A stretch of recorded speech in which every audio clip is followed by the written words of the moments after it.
Okay. All right. We're ready. I see Michelle. We get to work on what we're passionate about. And I think that that's something that I would encourage all First Ladies to never lose sight of. You have an opportunity to speak to your passions and to really design and be very strategic about the issues you care most about. And I've just found it just a very freeing and liberating opportunity. But what I didn't really understand was how people would listen to the First Lady.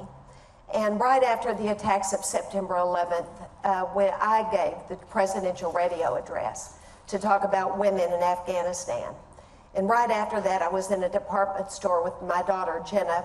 She was a freshman in college, and I was in Austin seeing her, and we went to a department store, and the women who sold cosmetics at the department store said, "Thank you so much, Ms. Bush. Thank you for speaking for the women in Afghanistan."